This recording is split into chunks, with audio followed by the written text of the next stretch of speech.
শোণিতপুৰ জিলাৰ ৰঙাপুৰত আজি এখন বালি ভৰ্তি ডাম্পাৰে এটা বিদ্যুতৰ খুঁটা ভাঙি পেলোৱাক কেন্দ্ৰ কৰি সৃষ্টি হয় এক উত্তপ্ত পৰিস্থিতিৰ।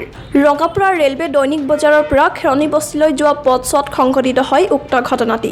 স্থানীয় ৰাইজে উত্থাপন কৰা অভিযোগ অনুসৰি ৰঙাপুৰা ১ নং ৱাৰ্ডৰ সদস্য স্বপন ধৰে বিগত 10 দিন ধৰি বাসগৃহৰ সন্মুখত থকা পথছোৱাত শিল বালি পেলাই থোৱাৰ ফলত আজিৰ ঘটনাটি সংঘটিত হয়। পথৰ কাষত পৰি থকা শিল বালিখিনিয়ে খেৰণী বস্তিলৈ যোৱা পথছোৱাৰ আধা অংশ বন্ধ কৰি ৰখাত ফলত AS12CC 1390 নম্বৰৰ বালি ভৰ্তি ট্ৰাকখন পাৰ হোৱাৰ সময়তে তাৰত লাগি বিদ্যুতৰ খুঁটাটো ভাঙি পৰে।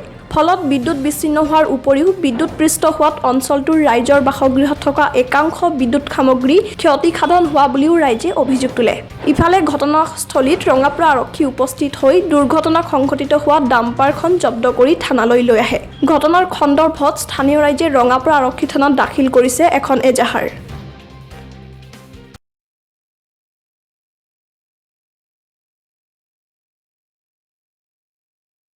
আজি 5 দিন ধৰি পেলাই ইয়াতে বালি পেলাই থৈছে। তেওঁ জানিব লাগে এজন সমাজসেৱক গৈ পেলাই তেওঁ 2 নম্বৰ ৱাৰ্ডৰ হেৰি হৈছে 1 নম্বৰ ৱাৰ্ডৰ ৱাৰ্ড কমিশ্যনাৰ হৈছে হয়নে নহয়। গতিকে ট্ৰাকখন আহিছে, ট্ৰাকখন আহি পেলাই গোটেই হেৰি পোষ্টত পৰি গৈছে কাৰণ উঠিব নোৱাৰে, ট্ৰাকখন উঠিব নোৱাৰা হেৰি বালিৰ কাৰণে পৰি গ'ল। পৰি যোৱাত খুঁটাটো ভাঙি যোৱাত গোটেই মানে আমাৰ এই পাৰাৰ ফ্ৰিজ লাইট চবৰে আৰু পানী মটৰ পৰ্যন্ত জ্বলি গৈছে কাৰণ ধূপ ধূপ ধূপ ধূপ আৱাজ হৈছে। গতিকে আমি সেই ফালৰ পৰা আমি চিন্তা কৰিছোঁ যে এইখিনি জ্বলি গৈছে। গতিকে তাৰ কাৰণে এতিয়া আমি লগে লগে কি কৰিছোঁ হেৰি ইলেক্ট্ৰিক ছাপ্লাইক খবৰ দিয়া হৈছে, থানাক খবৰ দিয়া হৈছে, থানাৰ পুলিচ আহিছে। থানাৰ পুলিচ অহাৰ পাছত এতিয়া তেওঁ থানাৰ পুলিচে কৈছে আপোনালোক যাওক। কিন্তু মীমাংসা এটাতো হ'ব লাগিব কাৰণ প্ৰত্যেক ঘৰৰ একোটা বাল্বৰ দাম হ'ল 500 টকা। গতিকে সেই টকাটো কি তেওঁ দিব নেকি, প্ৰধানে দিব নেকি? যদি দিয়ে তেতিয়াহ'লে আমি আঁতৰি যাম মীমাংসা নোহোৱাৰ আগতে। তেতিয়া প্ৰত্যেক ঘৰৰে লাইট একোটা কমেও চাগৈ 6টা 5টা এনেকুৱা হেৰি হৈছে, ফ্ৰিজ জ্বলিছে। এতিয়া আমাৰ লাইন আহিলে আমাৰ মানে হেৰিবিলাক হ'ব। গতিকে আৰু যদি ইয়াত যদি 6টাই ঘৰ থাকিলেহেঁতেন যদি জ্বলি গ'লহেঁতেন কাৰণ তাৰ ছিঙি গোটেই বৰবাদ হৈ গৈছে আৰু স্পাৰ্কিং কৰিছে, গোটেই জ্বলা হেৰি হৈছে।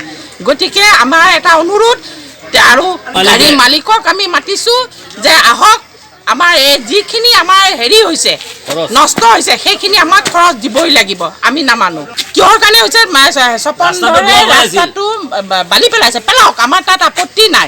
কিন্তু যিমান পৰ্যাপ্ত বালি পেলাইছে কাৰণ তাৰ ওপৰেদি গাড়ীখন পাৰ হ'ব নোৱাৰে।